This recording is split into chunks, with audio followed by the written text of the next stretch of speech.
father's side, we've discovered over the years that I'm the 6th generation descendant of one of the founders of the Hasidic movement, the Rabbi of Kotsk. And interesting enough, he is very famous for one of his statements. One of his students challenged him and said, "Rabbi, where is God?" And the Rabbi of Kotsk answered, "God is where you let God in to your life." That's kind of been a mantra in my life.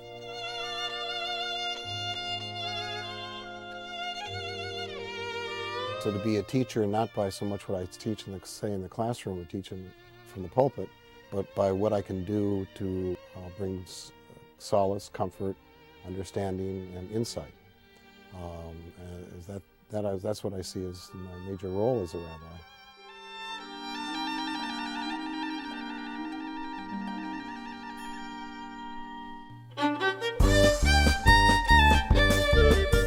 Growing up, my closest friends were Christian, not Jewish.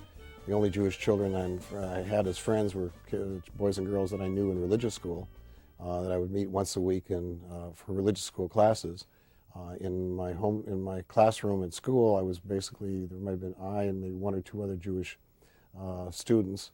So we were very much aware that we were a minority. The Christian world was not as open and accepting as it is today.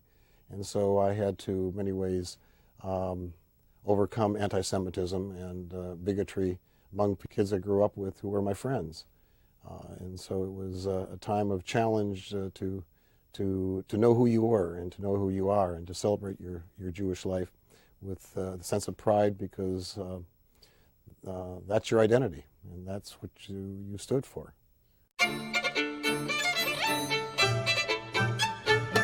I remember a feeling of pride, the moment when I could take a role of leadership and stand on the pulpit as a 13-year-old and have my words be heard and and be understood.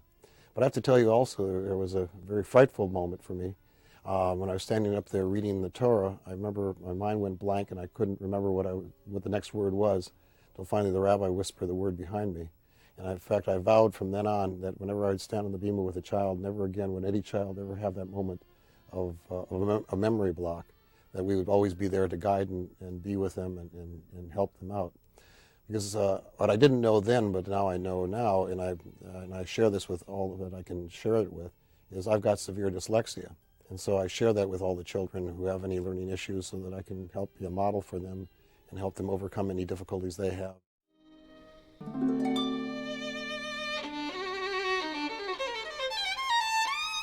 She's my soulmate.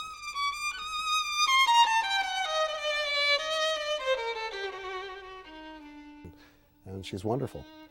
And I truly believe I could not have achieved half of what I've done in my career and in my life if it wasn't for her partnership.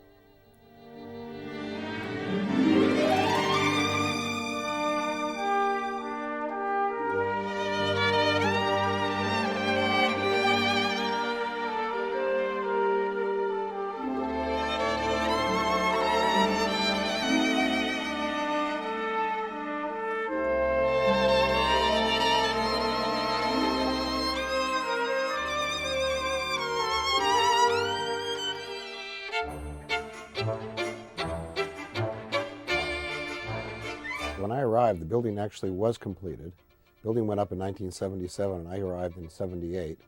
And what was very exciting is that everything was new. I found the doors to be open to our involvement in the non-Jewish world.